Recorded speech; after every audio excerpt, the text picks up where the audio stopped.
Song ಇಂದ ಇಡೀ ಕರ್ನಾಟಕ ಜನತೆಗೆ ನಿಮಿಕಾ ರತ್ನಾಕರ್ ಅನ್ನೋ ಒಂದು ಕಲಾವಿದೆ ಇದ್ದಾರೆ ಅಂತ ಒಂದು ಪರಿಚಯ ಆಗಿದ್ದು. ಅದಕ್ಕಿಂತ ಮುಂಚೆ ನಾನು ಡಾರ್ಲಿಂಗ್ ಕೃಷ್ಣ ಜೊತೆ ಒಂದು ಮೂವಿ ಮಾಡಿದ್ದೆ, ಹಾಗೆ ಪ್ರಜ್ವಲ್ ದೇವರಾಜ್ ಜೊತೆ ಮೂವಿ ಮಾಡಿದ್ದೆ. ಬಟ್ ಯಾರಿಗೂ ನಿಮಿಕಾ ರತ್ನಾಕರ್ ಅಂತ ಒಬ್ಬ ಕಲಾವಿದೆ ಇದ್ದಾರೆ ಅಂತ ಗೊತ್ತಾಗಿದ್ದೆ ಈ ಸಾಂಗ್ ಮೂಲಕ. ಸೊ ಡೆಫಿನೆಟ್ಲಿ ಈ ಸಾಂಗ್ ತುಂಬಾ ಸ್ಪೆಷಲ್. ಹಾಗೆ ಚಿತ್ರಸಂತೆ ನನಗೆ ಯಾಕೆ ಸ್ಪೆಷಲ್ ಅಂದ್ರೆ, ಇಲ್ಲಿ ತನಕ ನಾನು ಮಾಡಿದ ಕೆಲಸ ಯಾರಿಗೂ ಗೊತ್ತಿಲ್ಲ, ಬೇರೆ ವಿಷಯ ಸಾಂಗ್ ಬರೋ ತನಕ. ಬಟ್ ಸಾಂಗ್ ಬಂದ್ಮೇಲೆ ನನಗೆ ಫಸ್ಟ್ ಟೈಮ್ ರೆಕಗ್ನೈಸ್ ಮಾಡಿ, ಹೊಸ ಪ್ರತಿಭೆಗಳಿಗೆ ಇವರು ರೆಕಗ್ನೈಸ್ ಮಾಡಿ ಒಂದು ಅವಾರ್ಡ್ ಕೊಡ್ತಾರೆ. ಸೊ ಅಂತ ಒಂದು ಹೊಸ ಪ್ರತಿಭೆಗಳಲ್ಲಿ ನಾನು ಒಬ್ಳು. That is why Chitrasanthe is always very special to me sir.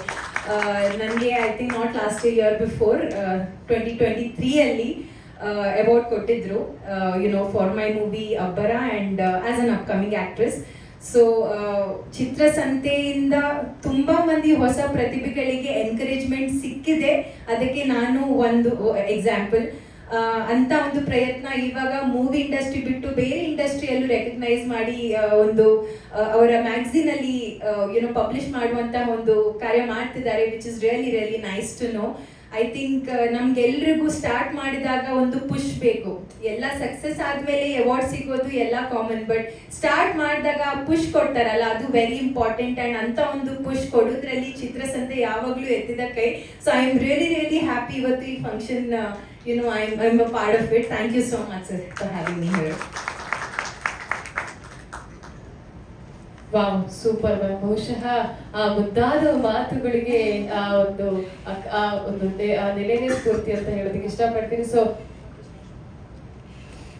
Okay, ಈಗ ನಾವು ಕಾರ್ಯಕ್ರಮದ ಕ್ಷಣ ಈಗ ಬಂದಿದೆ. ಒಂದು ಎರಡು ತುಂಬಾ ಮುಖ್ಯವಾದ ಇನ್ನೊಬ್ರು ವ್ಯಕ್ತಿ ನಮ್ಮ ಜೊತೆಗಿದ್ದಾರೆ. ಸೊ ಮಾಂತೇಶ್ ದೇಶಪಾಂಡೆ ಅವರು ದಯವಿಟ್ಟು ವೇದಿಕೆ ಮೇಲೆ ಬರಬೇಕು. ಸೊ ಮೇಡಮ್ 25 years ಇಂದ ಇಂಡಸ್ಟ್ರಿಯಲ್ಲಿದ್ದಾರೆ, ಕಲಾವಿದೆ. ಮೇಡಮ್ ಒಂದೆರಡು ಮಾತಾಡಿ ಅದಾದ ನಂತರ ಕವರ್ ಪೇಜ್ ಲಾಂಚ್ ಮಾಡೋದು. ಬನ್ನಿ. ಇವರಷ್ಟೇ ವರ್ಷಗಳು ನೀವು ಸಿನಿಮಾದಲ್ಲಿ ಮಾಡ್ಲಿ ಅನ್ನೋದೊಂದು ಆಶೀರ್ವಾದ ಆಗಲಿ. ಎಲ್ಲರಿಗೂ ನಮಸ್ಕಾರ. ನಿಜವಾಗ್ಲೂ ಖುಷಿ ಆಗ್ತಾ ಇದೆ. ಇಂಥ ಒಂದು ವೇದಿಕೆ ಹಂಚ್ಕೊಳ್ಳೋದಿದೆಯಲ್ಲ, ಅದೃಷ್ಟ ಮಾಡಿದವ್ರಿಗೆ ಸಿಗುತ್ತೆ ಅನ್ಕೋತೀನಿ. ಇವತ್ತು ನಾನು ಮತ್ತೊಂದ್ಸಲ ಅದೃಷ್ಟ ಮಾಡಿದ್ದೀನಿ. ಯಾಕೆಂದರೆ ತುಂಬ ಕಡಿಮೆ ಕಲಾವಿದರನ್ನ ಗುರುತಿಸೋದು ಅಥವಾ ಟೆಕ್ನಿಷಿಯನ್ಸ್ನ ಗುರುತಿಸೋದು, ಅವರಿಗೊಂದು ಸನ್ಮಾನ ಮಾಡೋದು, ಎಲ್ಲೋ ಒಂದು ಕಡೆ ಬಹಳಷ್ಟು ಸಾಧನೆಗಳನ್ನು ಮಾಡಿರ್ತಾರೆ, ಏನೂ ಸಿಕ್ಕಿರಲ್ಲ.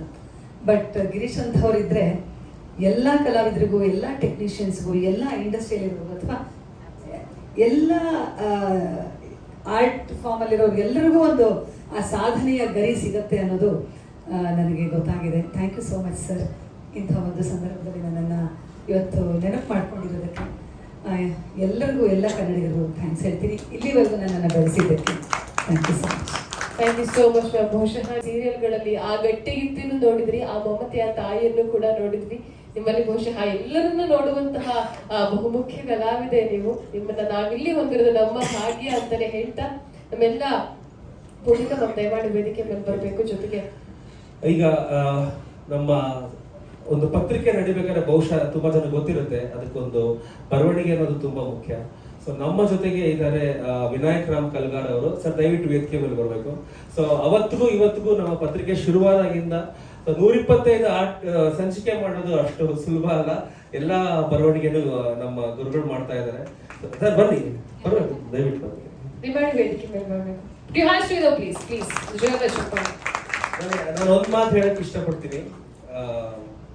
ತುಂಬಾ ಜನ ಹೇಳ್ತಾರೆ, ಗೊತ್ತಿಲ್ಲ ಇದು ನೀವು ಒಪ್ಕೋತೀರ, ಲಕ್ಷ್ಮಿ ಇರೋ ಕಡೆ ಸರಸ್ವತಿ ಇರಲ್ಲ, ಸರಸ್ವತಿ ಇರೋ ಕಡೆ ಲಕ್ಷ್ಮಿ ಇರಲ್ಲ ಅಂತ ಹೇಳ್ತಾರೆ. ಸೊ ಇವ್ರು ಸರಸ್ವತಿ ಪುತ್ರರು ನಮ್ಮ ಜೊತೆಗೆ ಇದ್ದಾರೆ.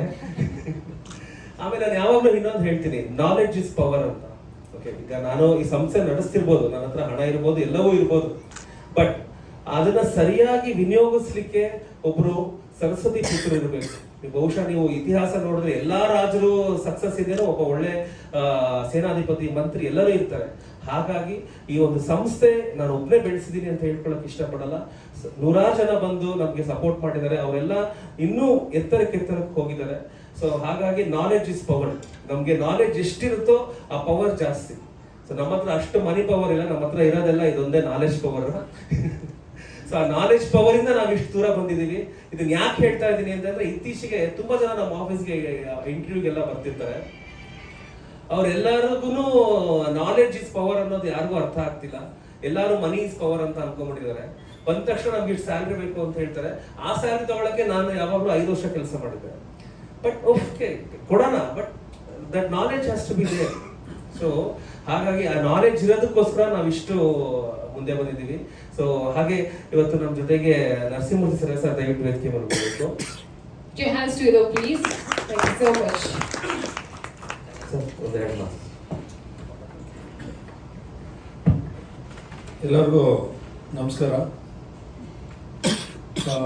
ಗಿರೀಶ್ ಅವರು ಜೊತೆ ನಾನು ಪ್ರತಿಯೊಂದು ಕಾರ್ಯಕ್ರಮದಲ್ಲೂ ಕೂಡ ಭಾಗವಹಿಸ್ತಾ ಇದ್ದೀನಿ. ನನ್ನ ಪರಿಚಯ ಆಲ್ರೆಡಿ ಮಾಡಿದ್ದಾರೆ. ನಾನು ಡಾಕ್ಟರ್ ನರಸಿಂಹಮೂರ್ತಿ ಅಂತ, ಒಂದು telecom employees housing welfare trust ಅಂತ ಒಂದು ಸಂಸ್ಥೆನ ನಾನು ನಡೆಸ್ತಾ ಇದ್ದೀನಿ. ನಮ್ಮ ಬೆಂಗಳೂರಲ್ಲಿ 4 ಬ್ರಾಂಚಸ್ ಇದೆ. ಅದಲ್ಲದೆ ತುಮಕೂರು ಮತ್ತು ಮೈಸೂರು ಒಂದು 10 ಪ್ರಾಜೆಕ್ಟ್ಗಳಿದೆ. ಒಂದು ಸೋಷಿಯಲ್ ಸರ್ವಿಸ್ ಕೂಡ ಇದೆ.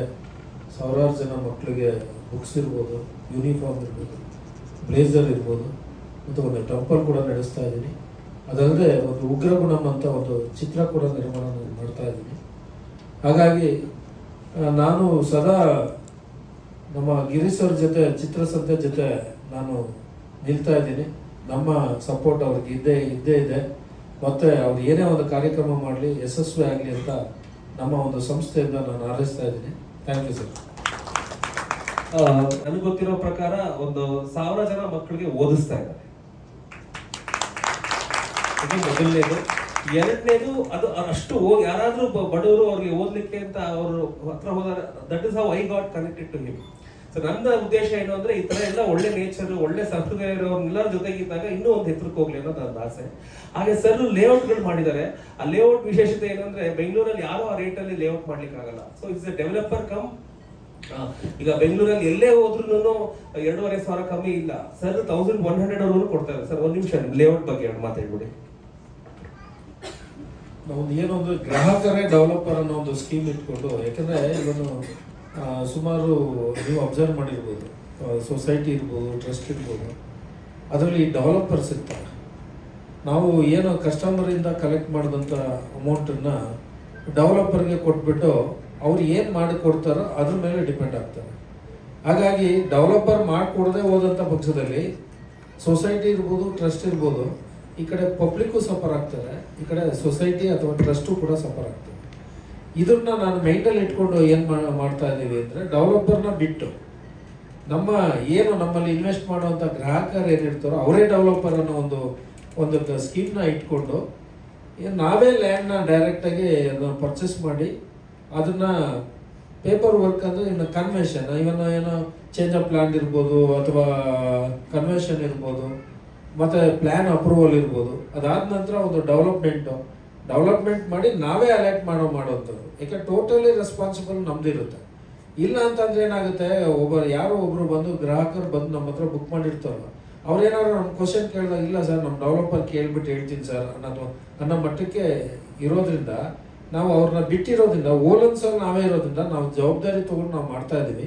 ಈಗ ಆಲ್ರೆಡಿ ತುಮಕೂರು ಕ್ಯಾತ್ಸಂದ್ರ ನಿಮ್ಗೆ ಗೊತ್ತೇ ಇದೆ, ಸಿದ್ಧಗಂಗಾ ಮಠ ನಾವೆಲ್ಲರೂ ಕೇಳು ಇರ್ತೀರ, ನೋಡು ಇರ್ತೀರ. ಅಲ್ಲಿ ಬಸವಪಟ್ಟಣ ಅಂತ ಅಂದ್ಬಿಟ್ಟು ಆಲ್ರೆಡಿ ಒಂದು ಪ್ರಾಜೆಕ್ಟ್ನ ಸ್ಟಾರ್ಟ್ ಮಾಡಿದ್ದೀವಿ. ಮಾಡಿ 90% ಎಲ್ಲ ಪೇಪರ್ ವರ್ಕ್ ಕಂಪ್ಲೀಟ್ ಆಗಿ, ಟೂಡಾ ಅಪ್ರೂವಲ್ ಆಗಿ, ಇವತ್ತು ಒಂದು 90% ಡೆವಲಪ್ಮೆಂಟು ಕೂಡ ಕಂಪ್ಲೀಟ್ ಆಗಿ 10% ವರ್ಕ್ ನಡೀತಾ ಇದೆ. ಒಂದು ವಾಟರ್ ಟ್ಯಾಂಕ್ ಇರ್ಬೋದು, ಒಂದು ಆರ್ಚ್ ಇರ್ಬೋದು, ಅದೆಲ್ಲ ಆಯಿತು ಅಂದ ತಕ್ಷಣ ವಿತಿನ್ 3-4 ಮಂತ್ಸಲ್ಲಿ ನಮ್ಗೆ ಅಲಾಟ್ಮೆಂಟ್ ಕೊಡಬೇಕು ಅನ್ನೋದು ಕೂಡ ಉದ್ದೇಶ. ಇವತ್ತೇನು ಅಂದರೆ, ಒಂದು ಮಿಡ್ಲ್ ಕ್ಲಾಸ್ ಪೀಪಲ್ಗೆ ಒಂದು ಸೈಟ್ ಮಾಡಬೇಕು ಅಂದರೆ ಎಷ್ಟು ಕಷ್ಟ ಇದೆ ಅನ್ನೋದು ನಮ್ಗೆ ಗೊತ್ತಿದೆ. ಯಾಕಂದರೆ ನಾನು ಬಡತನದಲ್ಲಿ ಬೆಳೆದಂಥ ವ್ಯಕ್ತಿ, ಒಂದು ಗೌರ್ಮೆಂಟ್ ಸ್ಕೂಲಲ್ಲಿ ನಾನು ಓದಂಥವನು. ಅದು ಕಷ್ಟ ಏನು ಅನ್ನೋದು ನನಗೆ ಗೊತ್ತಿರೋದ್ರಿಂದ ಪ್ರತಿಯೊಬ್ಬರಿಗೂ ಸಾಧ್ಯವಾದಷ್ಟು ಮಟ್ಟಿಗೆ ಕೈಗೆಟುಕುವ ಬೆಲೆಯಲ್ಲಿ ಕೊಡಬೇಕು ಅಂತ ಇನ್ಸ್ಟಾಲ್ಮೆಂಟ್ ಬೇಸಿಸಲ್ಲಿ ಅದನ್ನು ನಾವು ಮಾಡ್ತಾ ಇದ್ದೀವಿ. ಸುಮಾರು 4 ಇನ್ಸ್ಟಾಲ್ಮೆಂಟ್ ಇರುತ್ತೆ, 8 to 10 months ಟೈಮ್ ಇರುತ್ತೆ. ಕೆಲವು ಕಡೆ 3 to 4 years ಇರುತ್ತೆ, ಕೆಲವು ಕಡೆ 2 to 3 years ಇರುತ್ತೆ. ಈ ಥರ ಒಂದು ಸ್ಕೀಮು ಅಲ್ಲಿ ನಾವು ಇದು ಮಾಡಿ ಇನ್ಸ್ಟಾಲ್ಮೆಂಟು ಮೂಲಕ ಕಲೆಕ್ಟ್ ಮಾಡಿ ಅದನ್ನು ನಾವು ಡೆವಲಪ್ ಮಾಡಿ ಅಲರ್ಟ್ ಮಾಡುವಂಥ ಒಂದು ಸ್ಕೀಮ್ ಇಟ್ಕೊಂಡು ನಾವು ಮಾಡ್ತಾ ಇದ್ದೀವಿ. ಹಂಗಾಗಿ ನಾವು ಯಾಕಂದರೆ ನಮ್ಮದು ಸೊಸೈಟಿ ಅಂದರೆ ಲಾಭ ಬಂದರೆ ಬೇಕಾದ್ರೆ ಡೈರೆಕ್ಟ್ರುಗಳು ಬೇಕಾದ್ರೆ ತೊಗೊಬೋದು. ಆದರೆ ನಮ್ಮಲ್ಲಿ ಟ್ರಸ್ಟ್ ಇರೋದ್ರಿಂದ ನಾವು ಯಾವುದೇ ಲಾಭ ಬಂದರೂ ನಾವು ತೊಗೊಳಕ್ಕಾಗಲ್ಲ. ಹಂಗಾಗಿ ಒಂದು ನಾವು ಇದನ್ನು ಏನಕ್ಕೆ ಬಳಸ್ಬೋದು ಅಂದರೆ ಪ್ರಾಜೆಕ್ಟ್ಗಳಿಗೆ ನಾವು ಬಳಸ್ಬೋದು, ಇಲ್ಲ ಅಂದರೆ ಸೋಷಲ್ ವರ್ಕ್. ಒಂದು ಏನೋ ಒಂದು ಇವತ್ತು ಸ್ಕೂಲ್ ಇರ್ಬೋದು, ಹಾಸ್ಪಿಟ್ಲ್ ಇರ್ಬೋದು, ಇವತ್ತೆಲ್ಲ ಬಿಸ್ನೆಸ್ ಆಗೋಗಿದೆ. ಹಂಗಾಗಿ ಹೆಚ್ಚಿಗೆ ಲಾಭ ಬಂದಂಥ ಪಕ್ಷದಲ್ಲಿ ಒಂದು ಫ್ರೀ ಎಜುಕೇಷನ್ ಮಾಡಬೇಕು ಅನ್ನೋದು ನಮ್ಮ ಉದ್ದೇಶ ಇದೆ. ಹಾಗಾಗಿ ಒಂದು ಫ್ರೀ ಸ್ಕೂಲ್ ಇರ್ಬೋದು ಅಥವಾ ಕಾಲೇಜ್ ಇರ್ಬೋದು, ಹಾಸ್ಪಿಟ್ಲು ಕೂಡ ಇದನ್ನೆಲ್ಲ ಮಾಡಿ ನಾವು ಒಂದು ಸರ್ವಿಸ್ ಕೂಡ ಕೊಡಬೇಕು ಅನ್ನೋದು ನಮ್ಮದು ಪ್ಲ್ಯಾನ್ ಇದೆ. ಹಂಗಾಗಿ ಸಾಧ್ಯವಾದಷ್ಟು ಮಟ್ಟಿಗೆ ನಾವು ನಮ್ಮ ಪ್ರಯತ್ನ ನಾವು ಮಾಡ್ತಾಯಿದ್ದೀವಿ, ಫಲ ದೇವರು ಬಿಟ್ಬಿಟ್ಟು ನಮ್ಮ ಕೆಲಸ ನಾವು ಮಾಡ್ತಾಯಿದ್ದೀವಿ. ನನಗೆ ಅವಕಾಶ ಕೊಟ್ಟಂಥ ಗಿರೀಶ್ ಅವ್ರಿಗೂ ಮತ್ತು ನಿಮಗೂ ನನ್ನ ಥ್ಯಾಂಕ್ಸ್ ಇದೆ. ಮಾತು ಥ್ಯಾಂಕ್ ಯು. ವಾವ್. ಹಾಗೆ ನಮ್ಮ Rajesh sir, please come on stage sir, please come on stage. ಮೊದಲನೇದಾಗಿ ಚಿತ್ರಸಂತೆಗೆ ಥ್ಯಾಂಕ್ ಯು ಸೋ ಮಚ್. ಯಾಕೆಂದ್ರೆ ಇದೊಂದು ದೊಡ್ಡ ವೇದಿಕೆ ಅಂತಾನೆ ಹೇಳ್ಬೋದು. ಒಬ್ಬ ಸಿನಿಮಾ ಕಲಾವಿದೆಯಾಗಿ ಬರೀ ಸಿನಿಮಾ ಮಾಡೋದು ಒಂದೇ ಅಲ್ಲ, ಅದರ ಪ್ರಚಾರ ಕೂಡ ಅಷ್ಟೇ ಇಂಪಾರ್ಟೆಂಟ್ ಆಗುತ್ತೆ. ಸಿನಿಮಾ ಮುಂಚೆಲ್ಲ ಹೆಂಗಿತ್ತು ಅಂದ್ರೆ ಒಂದು 10 ವರ್ಷದಿಂದ ಸಿನಿಮಾ ರಿಲೀಸ್ ಆಗ್ತಾ ಇತ್ತು, ಎಲ್ಲ ವಾಲ್ ಪೋಸ್ಟರ್ಸ್ ಎಲ್ಲ ಅಂಟಿಸ್ತಾ ಇದ್ರು, ಪ್ರತಿಯೊಂದು ಗೋಡೆ ನೀವೆಲ್ಲೇ ನೋಡಿದ್ರು ವಾಲ್ ಪೋಸ್ಟರ್ಸ್ ಇರ್ತಾ ಇತ್ತು. ಬಟ್ ಇತ್ತೀಚೆಗೆ ಏನಾಗಿದೆ, ಸೊ ಅದೆಲ್ಲ ಸ್ಟಾಪ್ ಆಗಿದೆ. ಸೊ ಕಲಾವಿದರು ಯಾರು ಏನು ಅನ್ನೋದು ಗುರ್ತಿಸೋದೇ ಸ್ವಲ್ಪ ಕಷ್ಟ ಆಗಿದೆ. ಕೆಲವರು ಸಿನಿಮಾ ನೋಡಿದ್ರೆ ಓಕೆ ಇವ್ರು ಈ ಸಿನಿಮಾದಲ್ಲಿ ಆಕ್ಟ್ ಮಾಡಿದ್ದಾರೆ ಅನ್ನೋದು ಖಂಡಿತವಾಗ್ಲೂ ಗೊತ್ತಿರುತ್ತೆ. ಅದು ಬಿಟ್ರೆ ಯಾವ್ದಾದ್ರು ಸಿನಿಮಾ ಫಿಲಂ ಫಂಡ ಅಥವಾ ಮತ್ತೊಂದು ಯಾವ್ದ್ರಲ್ಲಾದ್ರೂ ಸಿನಿಮಾ ಬಗ್ಗೆ ಅಥವಾ ಸಿನಿಮಾ ಕಲಾವಿದ್ರ ಬಗ್ಗೆ ಆರ್ಟಿಕಲ್ ಬಂದಾಗ ಮಾತ್ರ ಗೊತ್ತಾಗುತ್ತೆ. ಅದು ಹಿಂಗ್ ಬರುತ್ತೆ, ಹಿಂಗ್ ಹೋಗುತ್ತೆ. ಆದ್ರೆ ಚಿತ್ರಸಂತೆ ಅನ್ನೋ ಒಂದು ಮ್ಯಾಗಝಿನ್ ಏನಿದೆ, ಇದು ಎಷ್ಟು ವರ್ಷ ಆದ್ರೂ ಪ್ರಿಂಟ್ ಮೀಡಿಯಾ, ಯಾವಾಗ್ಲೂ ನಮ್ಮ ಫೋಟೋ ಎಷ್ಟು ವರ್ಷ ಆದ್ರೂ ನಾವು ಹಳೆ ತೆಗೆದು ನೋಡಿದಾಗ ನಮ್ಮ ಫೋಟೋ ಖಂಡಿತವಾಗ್ಲೂ ಅಲ್ಲಿರುತ್ತೆ. ಸೊ ಅದಕ್ಕೆ ಕಾರಣಕರ್ತರಾದ ಗಿರೀಶ್ ಸರ್ಗೆ ಥ್ಯಾಂಕ್ ಯು ಸೋ ಮಚ್. ಯಾಕಂದ್ರೆ ಸಿನಿಮಾ ಕಲಾವಿದರಿಗೆ ಯಾವತ್ತೂ ಹೇಳ್ದಂಗೆ ಪ್ರಚಾರ ತುಂಬಾನೇ ಇಂಪಾರ್ಟೆಂಟ್ ಆಗುತ್ತೆ. ಅದು ದೊಡ್ಡ ಸಿನಿಮಾ ಆಗಿರ್ಬೋದು, ಚಿಕ್ಕ ಸಿನಿಮಾ ಆಗಿರ್ಬೋದು. ಅಂಡ್ ಇವತ್ತು ಈ ಚಿತ್ರಸಂತೆ ಈ ಅವಾರ್ಡ್ ಫಂಕ್ಷನ್ಗೆ ನನ್ನನ್ನು ಇನ್ವೈಟ್ ಮಾಡಿದ್ದಕ್ಕೆ thank you so much. And ಇಲ್ಲಿ ಯಾರ್ಯಾರು ಅವಾರ್ಡಿಗಳಿದ್ರ ಎಲ್ರಿಗೂ congratulations and thank you so much. So ನಮ್ಮ ಡಾಕ್ಟರ್ ಕೂಡ ಇವತ್ತು ನಮ್ಮ ಜೊತೆ ಇದ್ದಾರೆ. ಸರ್, ಒಂದೆರಡು ಮಾತುಗಳು ಈ ಕಾರ್ಯಕ್ರಮದ ಬಗ್ಗೆ. ಎಲ್ಲರಿಗೂ ನಮಸ್ಕಾರ.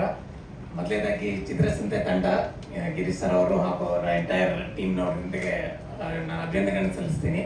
ಯಾಕಂದ್ರೆ ಇಂಥ ಒಂದು ವೇದಿಕೆಯಲ್ಲಿ ನೀವು ಹಲವಾರು ಬೇರೆ ಬೇರೆ ಕ್ಷೇತ್ರಗಳಿಂದ ಬಂದಿರೋ ಜನರನ್ನ ಗುರುತಿಸಿದ್ದೀರಾ.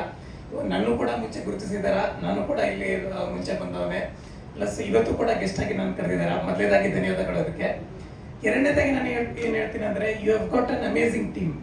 ಈಗ ಇವ್ರು ಆಂಕರ್ ಅವ್ರು ಇರ್ಬೋದು, ಅಥವಾ ಪುಷ್ಪಾ ಮೇಡಮ್ ಇರ್ಬೋದು, ಅಥವಾ ವಿಶ್ವಾಸ್ ಅವ್ರು ಇದ್ದವ್ರು ಇರ್ಬೋದು, ಈ ಕೆಲವರ ಹೆಸರು ಗೊತ್ತಿಲ್ಲ ನನಗೆ. So they have always done a very coordinated work. ಇದು ಫಂಕ್ಷನ್ ಅಲ್ಲಿ ಎಲ್ಲಾ ಕ್ಷೇತ್ರಗಳಿರ್ಬೋದು, ಸೋಷಿಯಲ್ ಸರ್ವಿಸ್ ಇರ್ಬೋದು, ಕ್ರೀಡೆ ಜಗತ್ತಲ್ಲಿ ಇರ್ಬೋದು, ಫಿಲ್ಮ್ ಇಂಡಸ್ಟ್ರಿ ಇರ್ಬೋದು, ಆರ್ಟ್ಸ್ ಅಂಡ್ ಕಲ್ಚರಲ್ ಇರ್ಬೋದು, ನಾಟ್ಯ, ಹಿಂದಿ ಸಲ ಒಬ್ರು ನಾಟ್ಯ ಕಲಾವಿದರು ಬಂದಿದ್ರು, ಮ್ಯೂಸಿಕ್ ಫೀಲ್ಡ್ ಅಲ್ಲಿ ಇರ್ಬೋದು, ಹಲವಾರು ಕ್ಷೇತ್ರಗಳಲ್ಲಿ ಬರೇ ಚಿತ್ರಸಂತೆ ಅಂತ ಚಲನಚಿತ್ರಕ್ಕೆ ಮಾತ್ರ ಸೀಮಿತವಾಗಿರ್ಲಾರ್ದೆ ಎಲ್ಲ ಕ್ಷೇತ್ರಗಳಲ್ಲಿ ಸಾಧನೆ ಮಾಡಿರೋರನ್ನ ಗುರುತಿಸಿ ಅವರಿಗೆ ಒಂದು ಸನ್ಮಾನ ಕೊಟ್ಟು, ಅದು ಬರೇ ಒಂದು ಸನ್ಮಾನ ಅಲ್ಲ, ಅದು ಒಂದು ಪ್ರೋತ್ಸಾಹ ಕೂಡ. It is not just an award, it is an encouragement for them to achieve more. ಅವ್ರು ಅದು ಒಂಥರದ ಇನ್ಸ್ಪಿರೇಷನ್ ಆಗ್ಬಿಡತ್ತೆ ಅವರಿಗೆ. ಈವನ್ ನನಗೂ ಕೂಡ ನೀವು ಗುರುತಿಸಿದ್ರೆ it inspires us to work more. ನಮಗೊಂದು ರೀತಿಯ ಪ್ರೇರಣೆ, ಅದು ಬರೇ ಪ್ರೋತ್ಸಾಹ ಅಷ್ಟೇ ಅಲ್ಲ, ಒಂದು ರೀತಿಯ ಪ್ರೇರಣೆ, ನಾವು ಇನ್ನೂ ಜಾಸ್ತಿ ಅಚೀವ್ಮೆಂಟ್ಸ್ ಅನ್ನ ಮಾಡಬೇಕು ಅನ್ನೋದು. ಸೊ ಇವನ್ ನಿಮಿಕಾ ಮೇಡಮ್ ಅವ್ರು ಕೂಡ ಹೇಳಿದ್ರು, ಅವರು ಕೂಡ ಇಲ್ಲಿ ಗುರುತಿಸಿದಾರ, ಮೇಡಮ್ ಕೂಡ ಹೇಳಿದ್ರು. ಸೊ ನಿಮಗೆ ತಂಡದವರಿಗೆ ಹಾಗೂ ಇಲ್ಲಿ ಬಂದವರಿಗೆ ಎಲ್ಲರಿಗೂ ನಾನು ಅಭಿನಂದನೆಗಳನ್ನು ಸಲ್ಲಿಸ್ತೇನೆ. Congratulations to all the awardees and thank you very much. Thank you sir. ಇದು ಚಿತ್ರಸಂತೆ ವಿಶೇಷ. ನಾವೇನಾದ್ರೂ ಇಲ್ಲಿ ಮಾಡ್ಬೇಕು ಅಂದ್ರೆ ಜನ ಸೇರ್ಬೇಕು, ಜನ ಸೇರಿದ್ರೆ ಸಂತೆ. ಸೊ ಎಲ್ಲರ ಸಹಕಾರದೊಂದಿಗೆ ಇವತ್ತು ಕವರ್ ಪೇಜ್ ಲಾಂಚ್ ಮಾಡೋಣ. ನಿಮಗೆ please come to the centre. Sir Vinayak sir, sir madam ma'am please yes and welcome to the ಕಾರ್ಯಕ್ರಮ ಅಂತ ಹೇಳ್ತಾ